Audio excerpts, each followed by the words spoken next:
রাজ সাম্রাজ্য তো অনেক দেখেছেন, কিন্তু আজকে আপনাদের নিয়ে এসেছি একটা রাজমহলে। এটি হলো মুসলিম স্থাপত্যের এক ঐতিহ্যবাহী নমুনা। হ্যাঁ, স্বাধীন ভারতবর্ষের এখনও পর্যন্ত বিরাজমান আছে এই মুসলিম ঐতিহ্যবাহী স্থাপত্য। এটি হলো মুঘল সাম্রাজ্যে অবস্থিত সম্রাট জাহাঙ্গীরের আমলে তৈরি করা জাহাঙ্গীর মহল।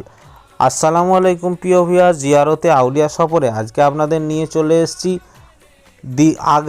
আগ্রা ফোর্টের মধ্যে। হ্যাঁ, এটি ছিল মুঘল সাম্রাজ্যের প্রথম রাজধানী, যেখান থেকে গোটা ভারতবর্ষ শাসনকার্য পরিচালনা করতেন তৎকালীন সময়ের মোগল সম্রাটরা। আর এটা দেখছেন মুঘল সাম্রাজ্যের ঐতিহাসিক জায়গা, যেটার নাম হচ্ছে জাহাঙ্গীর মহল।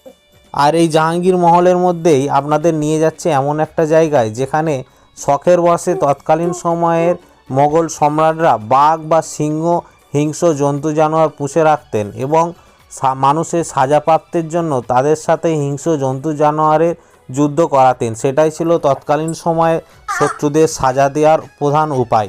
আর আপনাদের নিয়ে যাচ্ছি ঠিক সেই জায়গাটায়, ঘুরিয়ে ঘুরিয়ে দেখাবো মুঘল সাম্রাজ্যের স্থাপত্য। আর এই হলো সেই জায়গা, এই যে খাতের মতো দেখতে পাচ্ছেন, এখানেই সমস্ত বাঘ ও সিংহ এবং হিংস্র জন্তু জানোয়ারদের ছেড়ে রাখতেন মুঘল সাম্রাজ্যের শাসনকার্যে তৎকালীন রাজারা। ভিডিওটি কেমন লাগলো অবশ্যই জানাবেন, চ্যানেলটি সাবস্ক্রাইব করে রাখবেন।